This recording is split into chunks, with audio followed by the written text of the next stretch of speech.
দেশের মাটিতে অভিষেক ম্যাচ খেলতে ঢাকায় পা রাখলেন হামজা চৌধুরী। এদিকে টি-20তে পাকিস্তানের কাছে ধবল ধোলাই হলো বাংলাদেশ। এসবের পাশাপাশি দেশ বিদেশের খেলাধুলার আরও খবর নিয়ে সাজানো হয়েছে আজকের ইসলামী ব্যাংক দীপ্ত স্পোর্টস। আর আপনাদের সাথে আছি আমি মির্জা শাকেব সাকিব। সিঙ্গাপুরের বিপক্ষে এশিয়ান কাপ বাছাই পর্বের ম্যাচ খেলতে ঢাকায় এসেছেন হামজা দেওয়ান চৌধুরী। সকাল 10:55 হজরত শাহজালাল আন্তর্জাতিক বিমানবন্দরে পৌঁছান এই মিডফিল্ডার। হামজাকে বিমানবন্দরে অভ্যর্থনা জানান বাফু ফেরতির নির্বাহী সদস্য। এ সময় তার মা বাবাও উপস্থিত ছিলেন। এশিয়ান কাপ বাছাই পর্বের তৃতীয় রাউন্ড খেলতে গত মার্চে বাংলাদেশে আসেন 27 বছর বয়সী এই ডিফেন্সিভ মিডফিল্ডার। সেবার সিলেট বিমানবন্দরে হামজাকে দেখতে ছিল উপচে পড়া ভিড়। পরে শিলংয়ে গিয়ে ভারতের বিপক্ষে লাল সবুজের জার্সিতে অভিষেক হয় হামজার। 10 জুন এশিয়ান কাপ বাছাইয়ের ম্যাচে ঢাকা জাতীয় স্টেডিয়ামে সিঙ্গাপুরকে আতিথেয়তা দেবে বাংলাদেশ। এর আগে একই ভেন্যুতে 4 জুন ভুটানের বিপক্ষে একটি প্রীতি ম্যাচ খেলবে হাভিয়ার ক্যাব্রেরার শিষ্যরা। এদিকে বুধবার ভোরে ঢাকায় আসার কথা রয়েছে ইতালি প্রবাসী ফুটবলার শামিত সোমের।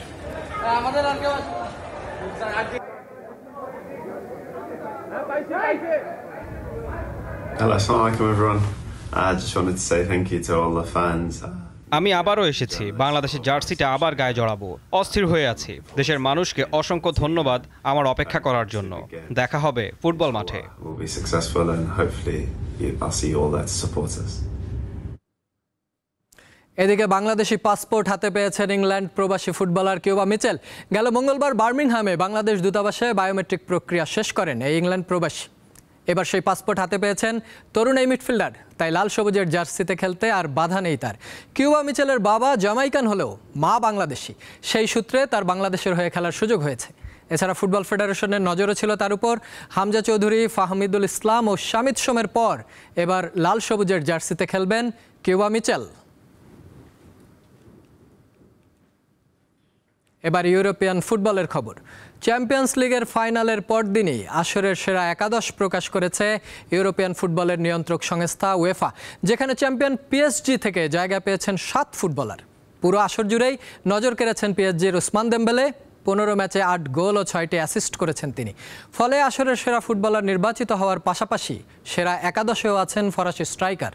পিএসজি থেকে সেরা একাদশে জায়গা পেয়েছেন গোলরক্ষক Gianluigi Donnarumma, Ashraf Hakimi, Marquinhos, Nuno Mendes, Vitinha এবং ডিজায়ার দোয়ে। উয়েফার 4-2-4 ফরমেশন গঠনে করা দলে আছেন বার্সেলোনার রাফিনিয়া ও লামিন ইয়ামাল। ফাইনালে খেলা ইন্টার মিলান থেকে জায়গা পেয়েছেন ডিফেন্ডার আলেজান্দ্রো বাস্তোনি। আর আর্সেনাল থেকে আছেন midfielder Declan rice. Bangladesh cricket বোর্ডের সভাপতির পদ থেকে অপসারণের বৈধতা চ্যালেঞ্জ করে ফারুক আহমেদের করা রিট কার্যতালিকা থেকে বাদ দিয়েছে হাইকোর্ট। সোমবারে আদেশ দেয় হাইকোর্ট। এর আগে রোববার হাইকোর্টের সংশ্লিষ্ট শাখায় রিট দায়ের করা হয়। গত 29 মে জাতীয় ক্রীড়া পরিষদ বিসিবি সভাপতি ফারুকের মনোনয়ন বাতিল করে। পরদিন 30 মে জাতীয় দলের সাবেক অধিনায়ক আমিনুল ইসলামকে বোর্ডের পরিচালক মনোনীত করে এনএসসি। এই দুই সিদ্ধান্তের বৈধতা নিয়ে বিসিবির সদ্য সাবেক সভাপতি ফারুক আহমেদ রিটটি দায়ের করেন। ওয়ানডে ক্রিকেট থেকে অবসরের ঘোষণা দিলেন অস্ট্রেলিয়ার allrounder Glenn Maxwell. The final word পডকাস্টে অবসরের ঘোষণা দেন তিনি। জানান, বয়স হয়ে গেছে 36, তাই শরীরের সাথে আর পেরে না ওঠায় এ সিদ্ধান্ত নিয়েছেন। তবে তিনি টি-20 ক্রিকেটে দেশের হয়ে খেলতে প্রস্তুত এবং লক্ষ্য রাখছেন 2026 সালের টি-20 বিশ্বকাপ পর্যন্ত।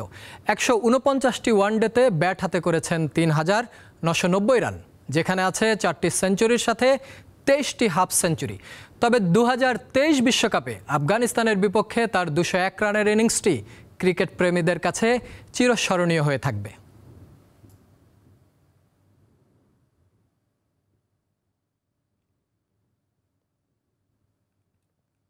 টেনিস।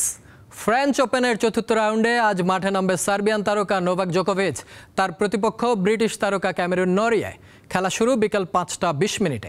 এর আগে প্রথম 3 ম্যাচ জিতে ফরাসি ওপেনের রেকর্ড 99 ম্যাচ জিতলেন তিনি।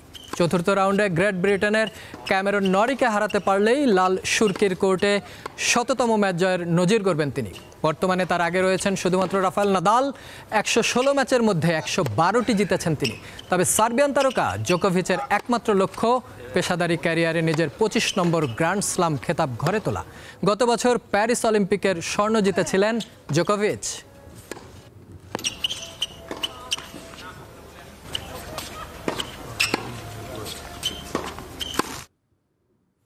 এই ছিল আজকের ইসলামী ব্যাংক দীপ্ত স্পোর্টস। দেশ বিদেশের খেলাধুলার নানা রকম খবর পেতে দীপ্ত স্পোর্টসের সাথেই থাকুন আর চোখ রাখুন দীপ্ত টিভির ডিজিটাল প্ল্যাটফর্মগুলোতে।